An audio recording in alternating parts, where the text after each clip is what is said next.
So yun, good day mga apps and mga ams. Mr. P22Y ulit. Nagbabalik po tayo para sa video natin. So, mayroon po tayong kaibigan na nagtatanong doon sa pinost natin last time sa page natin. Si apps Resenor Ereneo at saka si Helio Tibas Panerio. Sa comment nila sa pinost natin, sabi nila is pasadya daw yung elbow natin kay Red Flame. Ano ba yung pwedeng gamitin na elbow yung kay Red Flame, kasi nga mayroon tayong bagong kinabit na exhaust which is yung Rapido. So yan mga apps, no, shout out pala sa inyo apps Rosenor at saka apps Rogelio. So maraming salamat sa pag-comment ninyo, and then I hope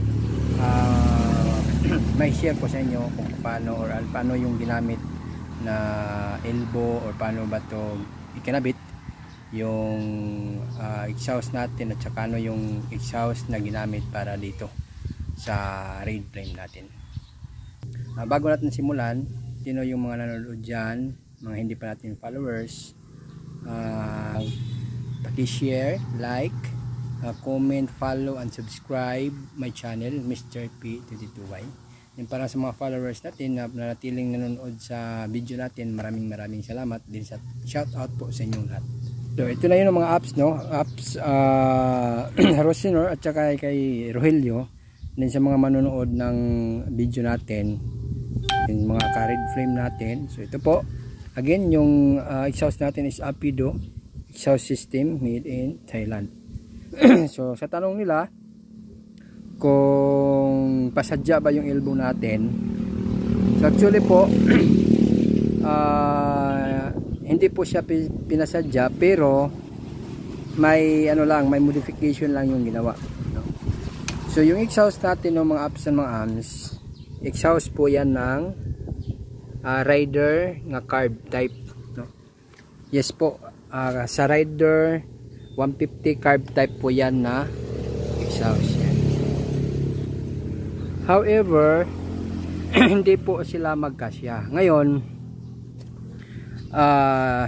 sinasabi ko pong may kunting modification kasi yung stock or yung exhaust ng rider 150 carb type is mas maliit compared po sa exhaust natin mga Red Flame, no? Yan po. So paano to kinabit or paano po ginawa? So yun nga, pakita natin sa video. Sa video nandyan yung picture natin about sa exhaust, kung ano yung original exhaust sa rider 150 carb, no? Yan po. Then nawa dito sa exhaust natin is mayroon po silang dinagdag. Sabi ko ba kanina, mas maliit siya yung sa rider carb, no? So yung ginawa nila is may dinagdag po sila ito. Ito po yung dinagdag nila. Siguro mga 4 to 5 inch po yan yung haba. Yung kasi hanggang dito lang yun, no? So ngayon mayroon silang dinagdag 45 inch, pero siguro mga dito lang yan, mga 3 inches or 4. So papasok pa naman dito, then nilagyan na lang dito ng spot ng welding para hindi masagad doon. Tapos mayroon pa po yan dito po, yan sa may dulo naman po, yan, kung nakikita nyo dito, yan mayroon din po silang dinagdag, same po yan, mga 4 to 5 inches.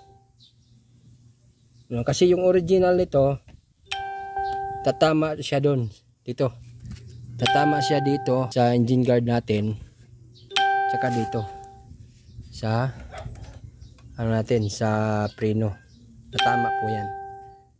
So yung ginawa is siyempre para sumakto siya, dinagdagan siya. So wala pong ginawang ano, wala po siyang ginawang ang tawag doon, wala pong nangyaring binaloktot or may tinuwid yung sa stock na elbow ng rider carb type ng Rider 150. So dinagdag lang po, may dinagdag lang. No? So I hope kuhanan niyo yung mga apps, no, lalong lalo na kay Pops Rosiner at saka kay Pops Rogelio.